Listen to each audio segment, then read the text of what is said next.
Hello, good evening everyone. Good evening to you too, Anthony. Good evening, good evening. We hope you guys are all doing well. Welcome to another lesson with the third semester for the Introduction to the Wisdom of Kabbalah. And as usual, in this third semester, we're going to carry on how we work together in a group by using the articles of Rabash Articles. So we're going to carry on today. We've got an article. It's called Make Yourself a Rav and Buy Yourself a Friend. So we're going to be looking into that. Now it's a bit of a long article, so what I'm going to do is I'm just going to read parts of it. However, you can find this article on our website. You can download it. It's absolutely free, and you can read the whole article. And you can use the article to kind of get more into it.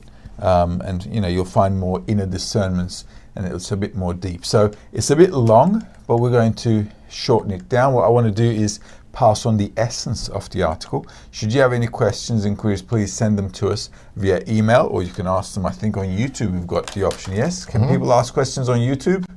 Definitely. Kurt? Yes, you certainly can. And therefore, you're welcome to do so if you're watching live. Now then, any questions from previous lessons, Anthony? Yes, we do have a couple. So we'll start at the top here. First question. Hello, and thanks so much again for all of the information and content that you're providing. The Wisdom of Kabbalah. I've been following you on YouTube, so I really appreciate you posting them. I have a couple questions. Is there a source where I can find a study group affiliated with B'nai Baruch in my area? I live in the United States in Philadelphia suburbs. Well, that's you certainly should have. In the United States, we've got a lot of friends. In fact, I was in Philadelphia several years ago, and there was a group there. Even if there isn't one, a close one around you, we can definitely help you get in touch with the North American group, because the group is so kind of large and it's very diverse, because the geography is so big. At least if you don't have anyone close to you, you're really able to connect with people at a virtual level. You can integrate with them into studies and pretty much everything, really. So living in North America and Philadelphia is already great bonus. We've got a really good bunch of friends there on the East Coast. So you'll be able to really get in touch with them. So send us your details, send us your email information. You can also get in touch with Cabu. Is it cabu.com? Was it? I believe so. Yeah, can you just check that out? So I'll also give you a website where you can actually get in touch with those friends. You can get in touch also from the English website, Kabbalah.info. Let's just make this really clear. So if you're interested in finding a group close to you to study, you can go to Kabbalah.info, select the English language, and contact us. Okay, contact us. And also, you can go to the website. Let's see, it's called... It's copy. It's being slow. Okay, if you go into, is it Cabu? Just check out cabu.com or info. Okay. It's called, on the internet, it's Cabu. Okay, because we usually go through to our website, you can get in touch from this website as well. Okay, from Kabbalah.info. Click on the Cabu, and it'll take you also to an information site where you can leave your email and so forth, and you can kind of log in, and you got contact details there and courses there. You can just get in touch with people, so they'll be more than happy to help you out. The reason I'm kind of directing you towards them is because they're actually responsible for America. We've got a really nice bunch of friends. Actually, I was in New York just last month, and it was like really very, very nice guys there in the US. So get in touch, and you can do that through the website. Okay. Now then, what are the questions? All right, so next question up is, also, I can see the importance of studying with a group of like-minded people with the same goals and aspirations to advance in the wisdom of Kabbalah. However, what about outside the group and outside of the study sessions? For instance, in general life, or basically everyone is going about and acting according to the rules and understanding of corporeality or the corporal world. Is a person who is trying to advance in spirituality to conduct himself according to corporeality while going out in everyday life? Or should he also try to apply the principles of the spiritual world, love of God, ego annulment, to life in and with others who have no concept of Kabbalah or spirituality, where there is no mutuality as there would be in a study group? Okay, hold it right there before you carry on. That's a really, really good question. And a lot of people get confused in this. Right, when we study the wisdom of Kabbalah, you have to kind of divide yourself into two. Okay, so what's the name of the friend who's asking? Did not leave a name. Carl. Carl, okay, Carl. this is Carl. Okay, very good. We've got a friend called Carl also in Florida. He's been studying really a long time with us. Okay, Carl, so this is how you go about it. On the one side of life, we have corporeality. Okay, there's nothing we can do about it. We need corporeality in order to survive, don't we? We have to go to work, we have rent, food, clothing, family. So life's necessities force us to be in corporeality, and that's fine. This is really cool, no problem at all. And on the other hand, though, we also want to develop our spirituality. So just like we have corporeality with life's necessities and a corporeal environment like family, work, colleagues, etc. Okay, family. If your family is studying as well, great. If not, that's also fine, not a problem. Family, work, that kind of stuff. And on the other hand, we have spirituality. So there we go. Now, what you should not do is you should not mix one with the other. Okay, simply because spirituality is practice, because it's a practice, and Kabbalah really is a hands-on kind of application. So once you start working with the friends, it's very, hands-on. It's very doing. So the applications of Kabbalah should stay here. Okay? It should be in the group. Should be in the group. Because, I'll tell you why. Because what others are trying to do, also in the group, is to apply the same methodology. Now, when you're going and applying it to corporeality, the people who are in corporeality, they don't really understand why you would treat them in a certain way compared to your friends that you treat differently in a Kabbalah group, because the way we treat them are a bit different. Now, on the corporeal level, we're good people, okay? Like, a regular law-abiding, nice kind of guy, okay? Is it right, Anthony? Yeah, definitely. Okay, so we're trying to be a nice person also. So we're not, treating anybody badly or roughly or whatever, but we're not engaging in spiritual work with them because they're not reciprocal to this work. So spirituality can only be done actually with people who have dots in the heart, because spirituality is actually felt in the sensation between the dots in the heart. Now, this is very important because you don't want to mix spirituality with bodily affairs. Because the minute you start to do that, what happens is things get all corporeal. So spiritual concepts need to be applied in a spiritual environment where people understand why we're doing a certain kind of thing, why we're relating to each other in a certain kind of way. So that's very important. This is why it's a mutual work between people. On the corporeal side of things, with, if your family is not studying the wisdom of Kabbalah, if your friends on the outside, they're not involved in Kabbalah, you treat them like you normally would. However you normally do treat people. So it's really important to keep them separate, because you'll also get confused. And a lot of people get into that confusion because they start taking principles from spirituality and start to apply it in here. And what we'd like to underline here is that spirituality and corporeality really, at this point for a student, there's no intersection at all. Spirituality is a different concept. It's really disconnected from the way we do things in corporeality, and it's really important to understand that. Otherwise, it causes all kinds of confusion to a person. Okay, I hope that makes things clear. So on the corporeal level, we act just like we would normally do before we came to the wisdom of Kabbalah, but all the spiritual work, we do it in the group, okay, only in the environment. Spirituality only with the group. All right, it's very, very important. It's also like this in corporeal models as well of living. There's some things that you only do with the family.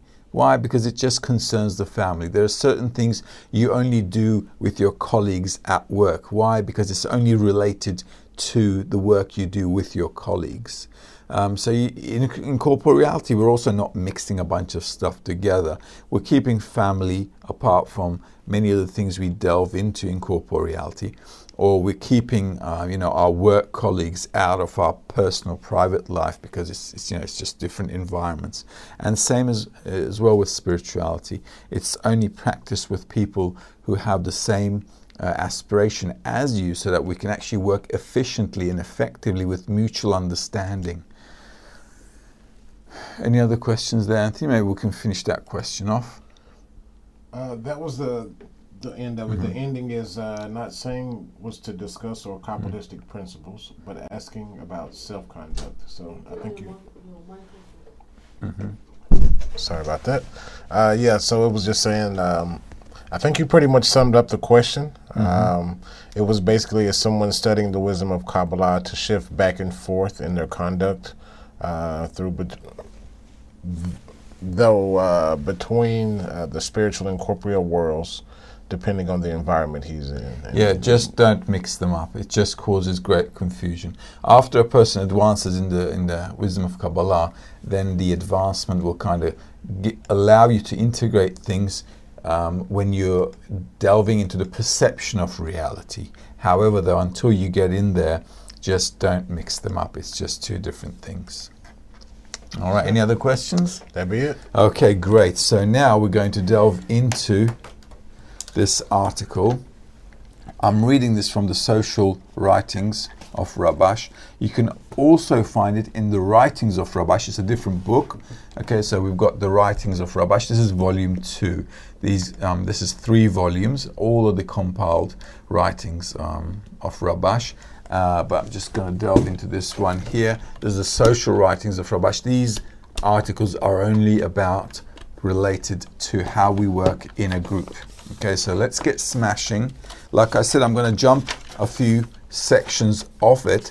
As I do, I will let you know, because this is several pages. We only need to get the gist of the idea so we can understand what it's like to work in a group. Okay, here we go. Let's just mark this here as well. So make yourself a Rav. A Rav is a teacher. Okay, so anyone who's more knowledgeable than you in the work that you're doing, or someone you're learning from, is called a Rav. So anyone who's greater than you that you learn from is a Rav. And buy yourself a friend. So you can also say make yourself a teacher and buy yourself a friend.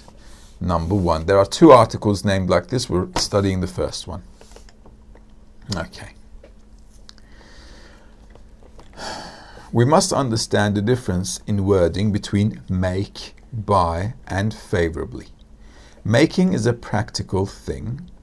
This means that there is no mind involved here, only action. In other words, even if one does not agree with the thing he wishes to do, but on the contrary, the mind makes him see that it is not a worthwhile deed, this is called doing, meaning sheer force with no brains, since it is against his reason.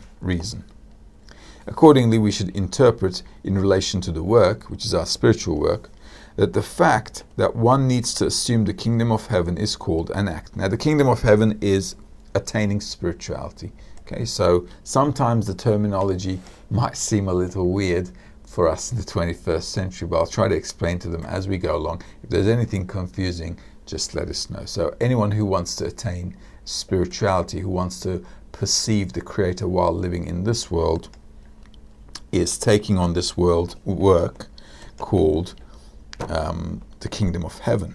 Okay, it's like putting the yoke on an ox so it would plow the ground. Although the ox does not wish to take this work on itself, we force it nonetheless. Similarly, with spirituality, we should also force and enslave ourselves because it's the purpose of life, without any rhyme or reason. This is so because man must accept spirituality not because the body feels that some benefit will come to it as a result, but in order to give contentment to the Creator, in order to bestow to the Creator, just like the Creator bestows to us. So spirituality, apparently, according to what Rabash is telling us, is a bit of a bothersome work. And sometimes we do that in life as well, don't we? We go to work despite the fact that we don't want to go to work. All right, but we go anyway. Why? Because we have to, due to life's necessities. So I have to pay the mortgage, the rent, I don't know, any loans, have to buy food for the family, and so on. Take care of life's necessities. So just like sometimes man doesn't want to go to work, or a woman, and they rather not go to work, they rather stay home. Same with spirituality. Spirituality is also sometimes cumbersome for a person, and when that happens, a person needs to just do it. This is why he's saying make yourself. It's like, don't worry, just don't think about it. Just get up and do it, despite the fact that you may not want to. But how can the body agree to it? This is the reason why the work must be done above reason. It's called make yourself a Rav, since there should be spirituality, because the Creator is great and ruling. Okay, so we have to go above reason. Above reason means currently I don't want to do something. However, though, I'm taking the advice of my teacher, of my Kabbalist, so I'm making himself for me a teacher by taking his advice, despite the fact that I don't agree with it. But he's telling me, if you want to advance in spirituality, you got to do it this way. And even if I don't agree, I take on that advice. So I make him for myself a teacher now, right? Because I took his advice and I went above reason. Because my mind doesn't understand, but I want to understand my teacher's reason, I'm going above reason to attain his reason while undertaking his recommendation. Okay.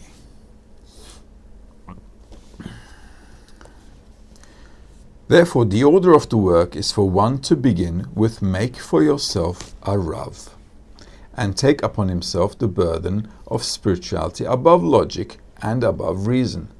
This is called doing, meaning action only, despite the body's disapproval. Afterwards, buy yourself a friend. Buying is just as when a person wishes to buy something, he must let go of something that he has already acquired. He gives what he's had for some time and in return purchases a new object. So in order for me to buy a friend, what I have to do is make a payment. This is not cash payment or money payment, but like we have friends in real life. So in order for us to be friends, what we do is we both, make concessions. Okay, so this is what he's saying. So you have to kind of, give in a little bit. You have to give a little, take a little. Before a person makes for himself a Rav, meaning spirituality, how can he buy himself a friend, meaning a connection with the teacher? After all, he has no Rav yet. Only after he has made for himself a Rav is there a point in demanding that the body to make concessions to buy the bonding that he wishes to give contentment to the Creator. Moreover, we should understand that he has the strength to observe, buy yourself a friend, to the same extent as the greatness of the Rav. This is so because he is willing to make concessions so as to bond with the Rav to the very same extent that he feels the importance of the Rav, since then he understands that obtaining dvekut or adhesion with the Creator is worth any effort. So here, a person has to come to a bit of an understanding. Now, the article was written in the 80s, okay? So it's a bit of a, if you think about it, it's pretty much 2 generations. So let's think about it. In order for me to first make a friend, I have to first get myself a Rav, a teacher. So I have to apply his teaching so that I can actually acquire what he's trying to give me. So I've made myself a Rav, a teacher. I've acquired from him. And from that acquisition, because I've made payments, I've come to a connection with them. And that connection is called a friend. Although in corporeality friends appear to be corporeal beings, we have to start looking at things, because it's our 3rd semester, we have to start looking at things kind of like an inner discernment. And this inner discernment should now start to take some kind of a form, some kind of a definition inside my feelings and sensations.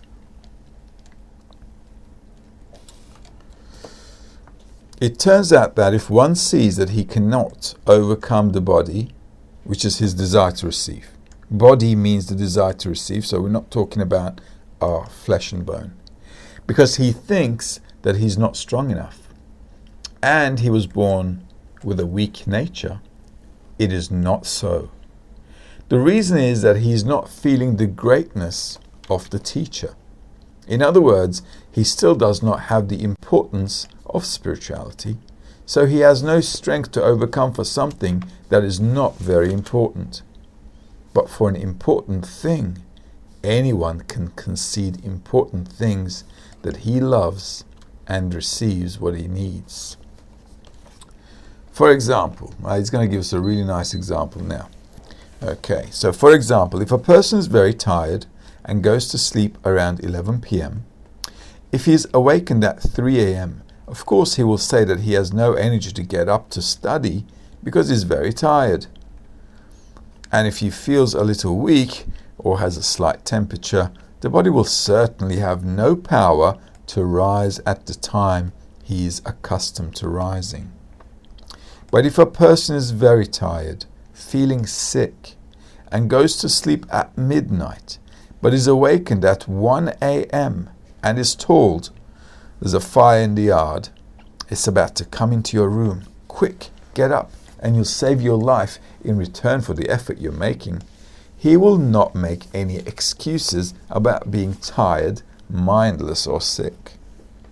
Rather, even if he's very sick, he will make every effort to save his life. Evidently, because he will obtain an important thing, the body has the energy to do what it can do to get what he wants. Therefore, while working on Make for Yourself a Rav, a person believes that it is, for they are our lives and the length of our days. So in other words, attaining a Rav, while working on attaining the Rav, a person has to increase the importance of spirituality. Because we don't sometimes see the benefit as a tangible thing, sometimes our body falls weak. Because if I saw immediately what I would get by attaining spirituality, I'd run after it quite egoistically, just like people run after many desires in life, like money, power, knowledge. They run after all kinds of things. Why? Because in life we can fathom with our mind that, this is what I'll do with this, all the money I get. But in spirituality, it's a bit of a different ball game, because we're not really sure what it means to discover the Creator. So there's nothing tangible for us to put our finger on and say, wow, this is what I'm going to get. And because a person can't really see any benefit, it's all some kind of a description, then he feels weak on the path. And in order not to fall off, he has to constantly make the goal much more important all the time. So he'll keep going and going and going. And another important thing he mentioned here, one mustn't think that one is weak. One mustn't believe that he's incapable of achieving spirituality, because every person in the world, whoever wants to, can achieve spirituality. No doubt about it. Any person who has a desire to do so can study and can achieve it, can attain it. Because when it comes to spirituality, humanity is really equal. Although in life we don't see equality much. Right? Some people are smart, some people are not so smart, some people are really hardworking, and the others are not so hardworking, they're not so sharp and so on. But that doesn't matter in spirituality. You see, what matters in spirituality is the work in the heart. And when it comes to matters pertaining to the heart in life, everyone's equal. So this is once again where corporeality and spirituality differs very much. Any person who has a desire can attain this. I'm going to move forward a little bit to the next page, and let's see what he's talking about there. If a person does not feel that life has meaning, many people choose to die. This is so because no person can experience suffering in this life, because it is against the purpose of creation, since the purpose of creation was to do good to his creations, meaning that they would enjoy life. Hence, when one sees that he cannot be happy now, or at least later, he commits suicide because he does not have the goal of life. It follows that all we lack is, make yourself a Rav, to sense the greatness of the Creator. Then everyone will be able to achieve the goal, which is to adhere to him. And we should also interpret the words of Kabbalist Yeshua ben Perachia, who says 3 things. Make for yourself a teacher, buy yourself a friend, and judge every person favorably in regards to love of friends. It would make sense to think that friendship relates to 2 persons of the same level in skills and qualities, since then they find it easy to communicate and they unite as one. And then they helped everyone his friend, like 2 people who make a partnership and each invests equal energy, resources and work, then the profits too are divided equally among them. So as you can see, this is why, once again, to Carl's question, it also relates to it in the article here. This is why where people now come for a mutual work together. So these friends who understand what they're doing together, they understand what they want to achieve together. They understand what the purpose of their life and the goal is. So because of that understanding, this is why they must work together. They need to help each other to advance. And this is why spirituality, we don't mix it with our corporeal friends or corporeal colleagues, and the corporeal life that we go through in life. This is very, very important to understand, because spirituality, we're applying certain principles where there's mutual understanding between all participants.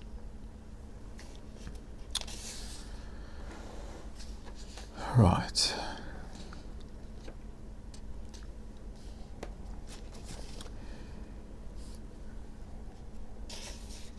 Okay, so in friendship, so in the group, this means that each must pay with concessions to the other, like a father concedes his rest, works for his son, spends money for his son, and all is because of the love. So in order to build that friendship, this connection between us, we have to make concessions to each other. If one of us is always taking, that's really not going to be friendship. And also if somebody's always giving, they're going to say, you know what, there's a limit to what I can do. So the whole atmosphere in the group should be mutual concession, that everybody's really doing their best to help each other, and they're conceding from their, they're conceding from their personal satisfaction in order to contribute to the group satisfaction. This is why spirituality is actually a quite fun endeavor. It's quite it's quite actually pleasing to a person, because also in life, when you see your happiest moments are when you're with people you love. Okay, so you have people you love and you spend time with them, and those memories are always memorable. They're more actually memorable than the time when you bought your car, or I don't know, some new clothes and so forth. The times that we go through in life, which we experience as an emotional impact between others, as a connecting, as a connection, let's say, between people, are more memorable to us. They cause us more happiness. And this is also true in our biological network as well. So also in a spiritual work, what we're trying to do is to build a connection between us. So when everybody's working towards that connection, what happens is there's actually quite a nice atmosphere, because everybody's contribution is, enlivening and kind of flaming up, like really pumping up the fire towards our spiritual advancement. Just like the same principles in corporeality. So making yourself a Rav and buying yourself a friend need to exist. So each should regard the other as a friend, and then there's room for buying. This means that each must pay with concessions to the other, like a father concedes his rest, works for his son, spends money for his son, and all is because of the love. So once we become friends, by conceding, we become friends with each other. That's already great, because then we're happy to do good things to others because we care about them. Just like we're happy to give up on our rest because we want to play with the kids. Okay, so you're tired, you want to hit the sack and rest a little bit on the weekend, but the kids, they want to play out. And because you care about them, you love them, you say, okay, you know what, I'll sleep later. Let's just go and have some fun with the kids. Why? Because there's natural love and connection. Now, in the society, what we have to do is we have to work on this connection, so that friendship, this connection of good bonding with everyone, can occur. And the only way that can occur is really when we're working on it, and that's making conceding, concessions and so on. So the way he's kind of describing to us is very, very related to corporeality. But obviously the objective of the exercise here is different than corporeality, because by actually making concessions, a person is able to then start getting out of his skin, getting out of his ego, getting out of the sensation that he's only feeling himself. Because spirituality really means getting out of my skin to feel what's on the outside. As we learned in the previous semesters, that the perception of reality is always inside a person, and we only feel everything that we absorb within us. So this is why all our sensory organs are just taking everything in. But spirituality is kind of directed outwards. So when you're directing all your senses, all your abilities, all your cognitive senses, including your perception and everything, towards the outside, and making concessions on receiving, then what happens is you start to build bestowal, you start to build going outside of yourself. So these concessions are very important, because what it does is it actually starts to bring the barriers down that stop the connection between you and the other person across, or the whole group. Because what's really stopping us from connecting with people is our personal ego. So the more I'm kind of conceding from that, the more concessions I give on my ego, then I'm actually able to open up to feel other people. And when everybody's doing that, what happens is we feel this common atmosphere between us. That is called connection. And in that connection, you can actually perceive what is called a spiritual world. Because it's actually completely disconnected from our sensations of corporeality. So living in that perception, where you actually identify yourself with all the occurrences of life, all the laws of nature, and the Creator actually as well, is all integrated in that center point, in that sensation. So this is why concessions are very important, because it allows you to actually bring the walls down and start feeling what's really on the outside. All right, so let's read a bit more. Once a person understands, at least intellectually, that he needs help and he cannot do spiritual work on his own, to the extent that he understands it in his mind, he begins to make concessions for his friend's sake. This is so because he understands that the work is primarily in bestowing upon the Creator. However, it is against his nature, because man is born with a desire to receive only for his own benefit. Hence, we were given the cure by which to go from self-love to the love of others, and by that he can arrive at the love of the Creator. Now, when we're talking about love in spirituality, let's not get it confused with corporeality. Love is actually in spirituality another sensory organ. The reason they describe it with the word love is because that's the closest definition they could get to. Okay, the reason is because when we love someone, we love to do good things for them, right? So suppose we have loved ones, all right. What do? When it's their birthday, or when it's a Valentine's Day, or Christmas, or New Year, or any festive day, what we do is we go out, we search for a present that they'd love. We spend our time, money, get tired looking for something there that they would love, and we actually buy it and make a nice little gift and we give it to them. Why? Because we love them.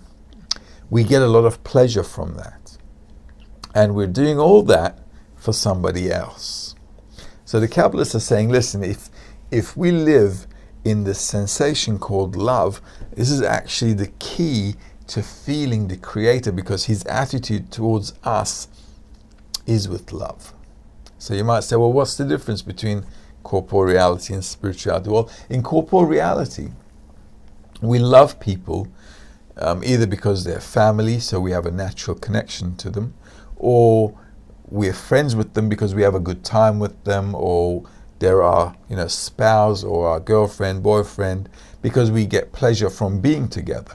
But in spirituality, love doesn't really work that way. In spirituality, love works in such a way that my constant relationship to the whole of reality is in bestowal and love, despite what I might feel.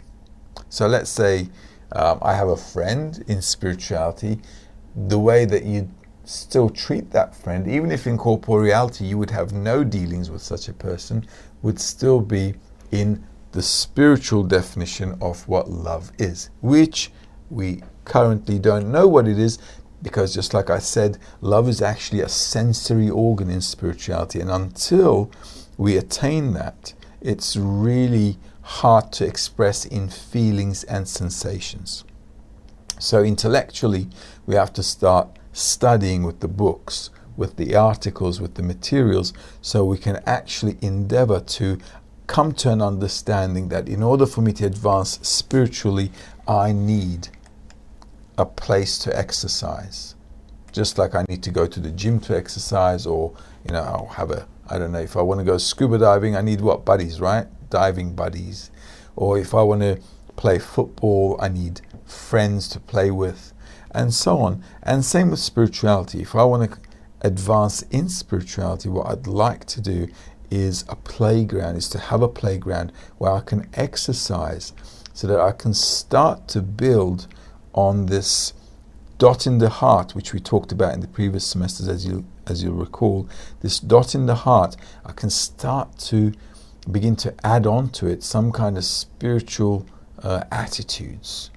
And as I add those attitudes, it's like an embryo growing in the womb. So as time goes by, we're adding meat to it, and it's going from shape to shape to shape to shape until it becomes a baby that's ready to come out into this world. Same with a person who's developing in a certain specific environment, who wants to give birth to himself in spirituality. So it's quite similar. And this is why we need to at least intellectually understand that we need an environment, because even a baby that's about to come into the world, he or she needs an environment as well in his or her mother's womb. So this matter of environment is very important. This is why we have school for children, because it's a special environment for them so that they can develop. It's like this with really everything in life. And spirituality is no different. So in a spiritual development, we need an environment that really we have to build, okay, because nobody's going to take us there. We have to kind of we have to stick our heads in there, get ourselves in there, and really work on it so that we can really advance. Now then, where was I? Here we go.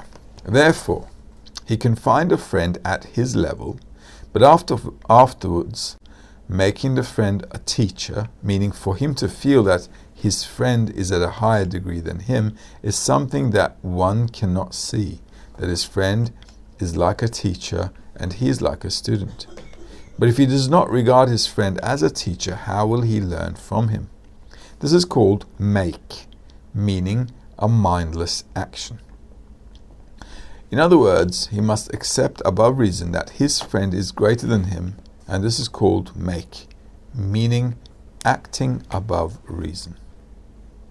So a person needs to now make concessions. So he has to see his friends great. Now, why would somebody want to do that? Seeing somebody great means actually seeing them as important. And the reason why we have to see the friends important is because when I'm studying spirituality with the friends and we're endeavoring to build this spiritual perception, everything that I go through emotionally and the intellect that accompanies that emotion so that I can reconcile my inner sensations depends on the interaction with others. If I want to learn from somebody, I need to bring my borders down so I can actually absorb everything they say, they do, they imply. This is called building a relationship with the environment. Just like kids do in school, they're building a relationship in school towards life. A person inside the society is building his relationship towards a spiritual life. In order for me to feel that spiritual life, I really have to start absorbing what's going on from the outside, and this I can only do with the environment with the friends. The reason being is every friend has a dot in the heart. Remember what I just drew a minute ago. Spirituality is not felt in our bodily senses. It can never be felt in our bodily senses. Our soul is not even in our body. It's not even connected to our body. So the only thing we have is this urge, this sensation that we have, which is called the dot in the heart. And that sensation needs to develop by getting feedback from other dots in the heart. And this is kind of like a magnet working to pull towards itself the other dots in the heart so they can actually make something sensible. When I say sensible, I mean like felt, okay, sensation-wise, so that a common sensation can be built from these dots in the heart where spirituality is felt. It's really important to understand that our soul has nothing to do, is not connected at all with this piece of meat. This piece of meat is bound to die. It belongs to the animate level of existence. What belongs to the human level of existence is our intellect, our thoughts, our emotions that accompany these thoughts, and so on, and the thoughts that accompany the desires as well. So what is human inside of us is actually our internality. And in order to develop this internality, this spirituality, we need to decipher things that belong specifically to spirituality. And this is why the dot in the heart must be in a person as a sensation, where a person starts to question his life. What's the meaning of life? Why am I living? What do I need this life for? What's the purpose of everything? So through that, he's actually beginning his quest, his search. So this is why it's very, very important for us to understand that spirituality and corporeality are really not connected, but spirituality is something above all this corporeality, and that's where we have to aim towards. So what I have to do, obviously, according to what we just read, therefore, in order to learn from the friends, I have to make them important in my eyes, because if they're important for me, I'll want to take all these events, all these activities that are happening between us as some kind of feedback that I want to relate to, which is happening in my internality, which is happening and contributing towards my spirituality. And in order for me to come to that understanding, I have to make sure they're important so I don't miss out on anything. And this is why the friends are very important. And now, by connecting with them, I'm making them a teacher for myself, because I'm getting feedback on our spiritual work, which is elevating also me spiritually. All right. So how can one see oneself as the smallest of the students? Here only above reason is pertinent. This is called make for yourself a Rav, meaning that each of them is considered a Rav compared to him, and he is regarded as merely a student. So this is very important. Although in the group we always say we're all equal, so sometimes, seeing all my other friends as a teacher to me sounds a little confusing or sounds contradictory. However, though, we want to relate to this this concept, like I said a minute ago. I'm looking at the friends as tools for me to get feedback so I can learn more from what's happening between us. This is why I need to see them like a teacher, because they actually allow me to go through many feelings and sensations which I can now start to make discernments with, play around with, begin understanding them, start to reconcile a spiritual sensation with my mind so I can make an understanding out of it. Then I can see through this feedback where I'm lacking. I can see through this feedback where I need to add more, where I can direct myself more sharply. So in that aspect, well, then all of them become like a teacher to me. So they don't actually make themselves a teacher to me. I actually use the environment. I make use of the friends so that I can learn from them and really sharpen my way as I advance in spirituality. So it is up to the individual to turn his friends into a Rav or into a teacher.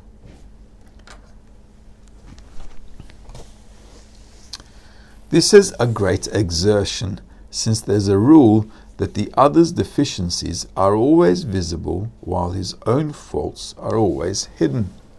And yet he must regard the other as being virtuous, and that it is worthwhile for him to accept what he says or does, to learn from the other's actions. Okay, so he's telling us, well, our nature is always finding faults with others, and our nature doesn't see our own faults. So what we have to do here is just go above reason. We have to just look at the situation, look at all the things that we're going through as a learning experience, as a learning curve, so that we can get as much as we can from others. And so this is why I need to value them, because if they weren't around, I'd never actually feel anything. So imagine yourself meditating on top of a mountaintop, and all you have around you are plants, animals, and rocks and so forth. So what are you actually getting from that? You're not really feeling anything. You're just feeling all is quiet. Okay? However, how can that be spiritual elevation if I'm not feeling anything? A human is a sensory creature. It's not an intellectual creature. It's a sensual, a sensing creature. We feel first, sense first, and then understand what we're going through. So our life, despite the fact how they teach us in school, which is absolutely wrong. We're not intellectual, we are emotional creatures. Therefore, advancing as a human needs a lot of emotional go-throughs, a lot of emotional turmoil, if you like, a lot of emotional experience, so that we can actually understand everything that we could possibly go through. But if you're on some mountaintop, which I'm not degrading or belittling in any way, don't get me wrong, what you'll find is just peace of mind, but also lack of development. Because development can only occur if you're going through a lot of things in life. This is why wise is he who is experienced. If you have no experience, you've got no mind. If you have more experience, because of the more things you did, you're smarter, because you've got all that experience. So human development really counts on going through a lot of experiences. Therefore, in our situation too, although I may see others as not worthy to be my friends, or I might constantly see faults in them, this actually awakens in me sensations which I can use as feedback to adjust how I relate to them. And yes, this is work. So a person really needs to exert himself to keep doing it. But this is actually where you begin to find the opportunity to start to change yourself. And there's no other way of changing yourself or changing your attitude towards life if you're not feeling some kind of a feedback from the environment, even if it's completely negative. Doesn't matter. Because if you want to change, what difference does it make if it's a negative sensation or a positive one? The whole idea is to actually attain spirituality. So what about what I'm going through?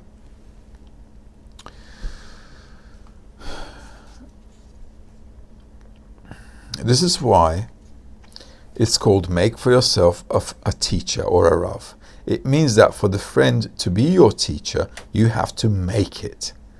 In other words, it is not by reason, since the reason asserts otherwise, and sometimes even shows him the opposite, that he can be the Rav and the other his students.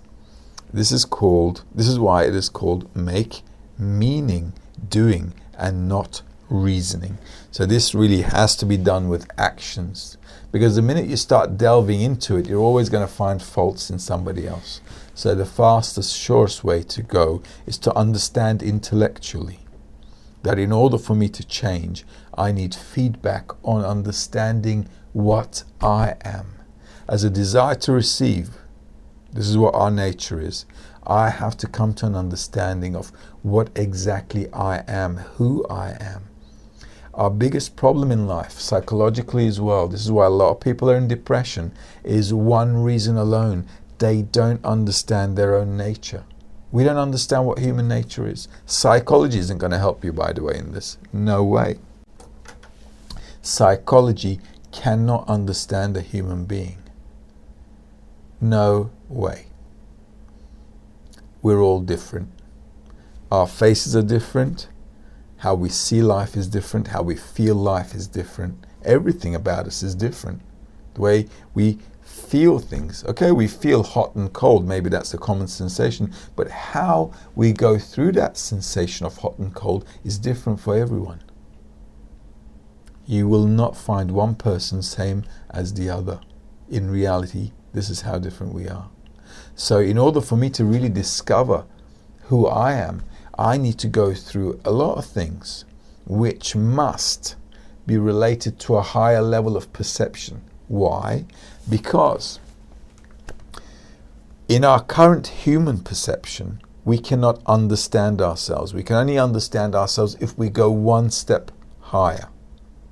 This is why we can understand biology. We can understand how our body works. We can understand how the animate life works, how the plants work, how they live and exist, how physics, chemistry, the still level of science and nature works. We can understand all these things. Why? Because they're lower than us. The animate level the plant, the vegetative level, and the still level, they're all lower than us. So if we investigate them, we can understand them, but we cannot understand ourselves. And this is a big dilemma. And thus henceforth, all the problems we have in human society. Why are people getting divorced? Why more and more increase in violence, murders, rapes, depression? We don't understand ourselves. And because we don't, every time we go through emotions, we just go nuts and start doing crazy things. And this is what humanity has been going through for years. So in order for us to understand what we really are as a human being, we have to kind of like take it one notch higher and start looking at things from a perspective of spiritual observation. Spiritual observation means that I'm looking at myself and discerning my nature from another attribute. Rather than receiving. Now I want to observe myself from the perspective of laws of general nature rather than laws of our human nature. Human nature is always taking, but laws of nature, the general laws of nature, they're never taking. They only take as much as they need and they give the rest back. You don't find trees that eat their own fruit. Trees make fruit so that everybody else can eat them. Waters run along the rivers so that everybody else can drink that water. Water doesn't drink itself. Everybody else is making use of it. And same with laws of nature with everything. Animals, they never take more than the food they need to eat. This is why in nature, everybody takes what they need and everything else is distributed, and there's no waste at all in nature because everybody takes what they need and nature is balanced out. Now humanity is not balanced out, and because we're not balanced out, we are going to be constantly going through ecological disasters, because if we don't adapt ourselves to the laws of nature, nature is just going to stampede us. And we're going to be seeing that a lot. As you can see, we had a lot of wildfires all over the place. This winter is going to be very harsh and hard. And further down the line, we're going to see earthquakes, already volcanoes erupting in New Zealand. A lot of natural disasters are going to be coming humanity's way at an increasing rate. Why? Because we're completely imbalanced. Now, to maintain that balance is what spirituality is all about.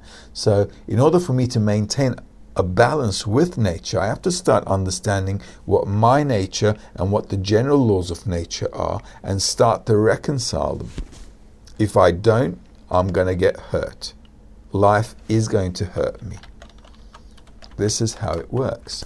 So, if I understand this intellectually, I can now begin to relate to society, to friends, to everyone I'm studying spirituality with, why I need to concede, why I need to make concessions, why I need to start observing them and absorbing from them things that are kind of that need to give me the feedback so I can work with my ego in order to nullify my ego.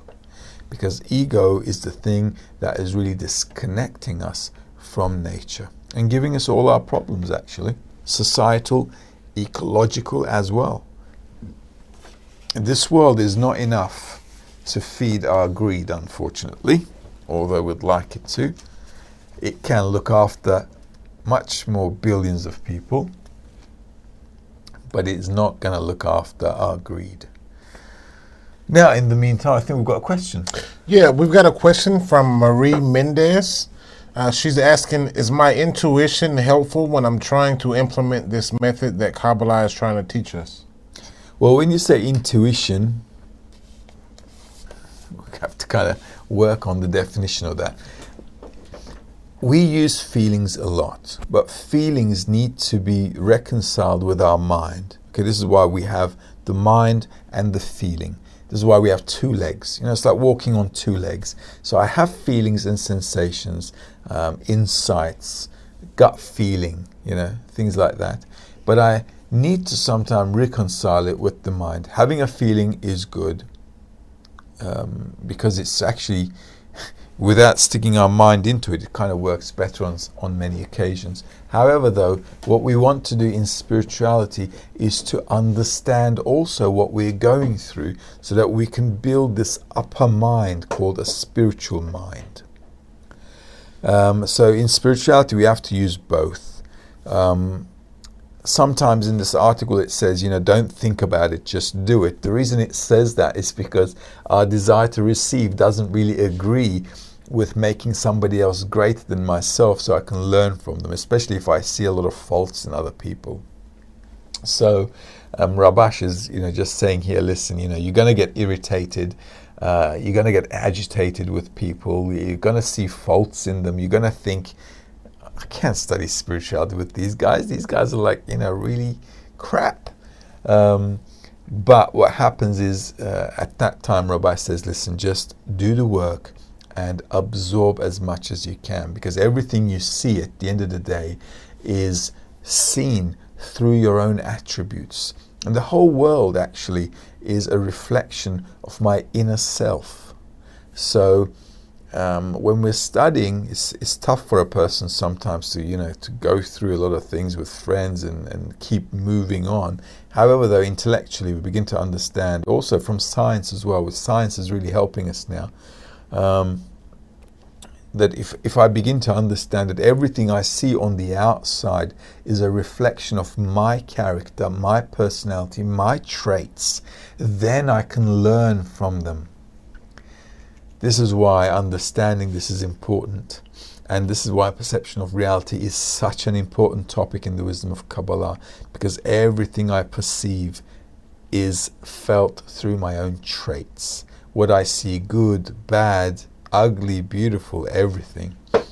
And if I start to work in this way, I stop seeing faults in others and I begin to revert that and start looking at myself as, I've got that fault and I've got this fault and this is me doing this and this is me being like this.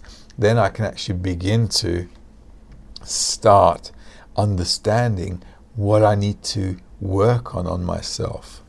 So on the one hand, feelings and sensations are obviously very, very important, since we are sensual creatures. On the other hand, in spirituality, we must add intellect to it, because just the emotion will not be enough. It won't suffice. If we just had the emotions, we'd be like little children. Because a lot of when children, they don't have the intellect to go with what's happening around them, so they're very emotional. They run around, they scream around, they do all kinds of silly things. Why? Because their mind hasn't developed yet. But through all this running around, their mind starts to develop. Okay, so same with us as we enter the spiritual work. Well, we're going to get emotions, emotional cycles and so on, which are really good for us, but we need to accompany that with the intellect so we begin to understand what we're going through and make sense of it. One without the other is not very healthy at all, just like in this world it's not healthy in corporal reality. Yeah. That was it? That was it? Okay, great. It's nice to see questions. So let's carry on a little bit more. Now the third item, and judge every person favorably. After we say, buy yourself a friend, there remains the question, what about the rest of the people? For example, if a person chooses a few friends from his group and leaves the others and does not bond with them, the question is, how should he treat them? After all, they're not his friends, and why didn't he choose them? We should probably say that he did not find virtues in them to make it worth his while to bond with them, meaning he does not appreciate them. Thus, how should he treat the rest of the people in his society? And the same applies for the rest of the people who are not from among the people of the group. How should we treat them? Judge every person favorably, meaning one should judge everyone favorably. Now, this is a state we're going to have to get to in the future. In the beginning, initially, Rabash is saying, listen, start judging the friends favorably first. As we grow up, just like in life, children are, always running around in a close environment. So children are in the family, in the school, and so on. As they grow up, they open themselves to a wider world. But until they grow up, they're always with us. So they're always going through these discernments in the family. So same with our spiritual growth. When we're starting off, we start with a small society, a small group of people who have the same mentality, the same framework, the same mental approach to what we're doing. Okay, they're using the same methodology. So we have something in common. So through that commonality, the spiritual work that we do together is obviously going to be among us. But as we grow up in spirituality, as we begin to discover layers and layers of more and more and more spiritual events, cause and consequences that work on the reality, on our reality, then what will happen is we'll begin to see everyone in a corrected state. And then I can begin to relate to the whole of reality slowly, slowly as one reality. Just like children, when they're growing up, they start to relate to wider circles of reality. Same with us. So initially we start with the friends and we see them, we justify them, and as we grow up more, we'll begin to learn how to do that with the rest of the world. This means that the fact that he does not find qualities in them is not their fault. Rather, it is not in his power to be able to see the merits of the general public. For this reason, he sees according to the qualities of his own soul. This is true, according to his attainment, but not according to the truth. In other words, there is such a thing as truth in itself, regardless of the one who attains. There is truth that each attains according to his attainment, meaning that truth changes according to the ones who attain, meaning it is subject to change according to the changing states in the one who attains. But the actual truth did not change in its essence. This is why each person can attain the same thing differently. Therefore, in the eyes of the public, it could be that the public is just fine, but he sees differently according to his own qualities. This is why he says, and judge every person favorably, meaning he should judge all the others besides his friends favorably, but they are all worthy in and of themselves, and he has no complaints whatsoever concerning their conduct. But for himself, he cannot learn anything from them because he has no equivalence with them. Alright, so like I said, let's just go over this last bit here. Once again, if I can check out here, if Shmuel, you can put me onto the drawing pad. Thank you. Now, just like I told Carl, it's really important to understand that when a person is studying spirituality, the wisdom of Kabbalah, this is corporeal reality. This is spirituality. So everything I'm doing in spirituality at first is all with the friends here, corporeal, in a society. Okay, so this is the group. We're all like-minded people, and we study together, and we try to connect with each other so that we can work on our spiritual sensation, this dot in the heart that we spoke about before. This is why it's very important to ensure that we have a nice environment so that we can develop from this environment. When we're all trying to connect to each other, we're all actually trying to connect these dots in the heart together. Okay, it's very important to understand once again. So as these dots in the heart begin to connect, then we can begin to get sensations of spirituality. With the outside world, because the whole world is working towards self-reception, I can't really do anything with these people because here we're going towards giving. Okay, so here everybody wants to give to the other. Okay, everybody's mutually wanting to give so they can get out of their skin, so they can get out of this desire to receive in order to feel something on the outside. But the rest of the world, okay, corporeal reality, everybody wants to fulfill their desires. So if I'm among people who constantly want to fulfill themselves, there's no way I can really survive among them. It'll just drain me out. But in a spiritual group, because it's all mutual, as I'm beginning to give, as I give, well, I'm also receiving from others. So I'm giving to others and receiving from others all the time. It's like the cells in the body. They're always taking from the body and giving back to the body. This is like a mutual existence. The heart is constantly pumping the blood. It's taking it in and giving it out, taking it in and giving it out. So there's this mutual work, just like with all the organs in the body. The group is also working in this flow, in this harmony, like a healthy body. But in the outside society, it's not a healthy body, because if people are egoists, they all want to fulfill themselves, and you start here trying to fulfill their desires all the time, then that's it. You got no fuel. You got no power, no strength, because they always want to fulfill themselves. They don't want to fulfill everybody else. This is why working with the outside world is very, very difficult. However, he's saying here, as we grow up in spirituality, we're going to have the whole of reality as one reality. But that can only happen when I'm above this reality. Why? Because there on the outside of this reality, when I'm existing in spirituality, I'm actually engulfed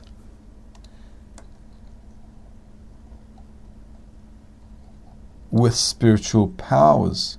Spiritual powers means that I can exist in reality, where I can use reality in any way I want, as long as it's for bestowal, obviously, because spirituality is bestowal.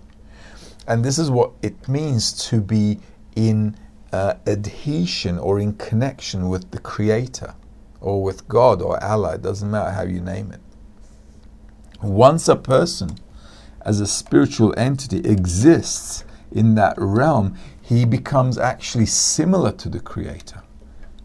And this similarity now allows him to apply actions into reality. Now, even if he's partially in spirituality, that's fine, because now from that partial spirituality, he can actually elevate himself to complete spirituality. But he can now begin to do that once he's in spirituality. Then the whole of reality,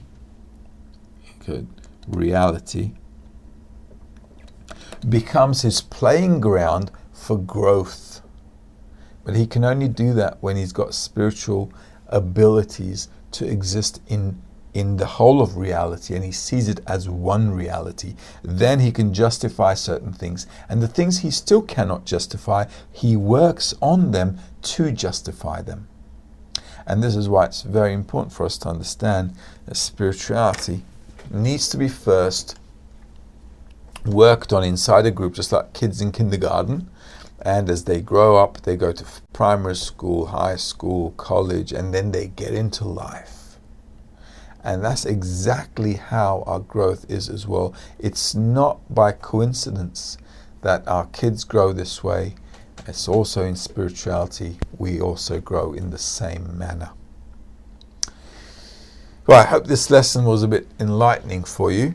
If there are any questions, I'm happy to take them on. If you come up with questions later on, that's also okay. Please send us an email at africa@kabbalah.academy or asia@kabbalah.academy. You can always send them. These lessons are open to everyone, so anyone can ask a question. We'll be able to answer them in our next lesson as well. And if there aren't any questions at the moment, okay. It was nice to have some questions this lesson, actually. Kind of made it interesting for us as well. We hope you liked the lesson, and we hope to see you in our next lesson. All the best. Have a great day or an evening wherever you are.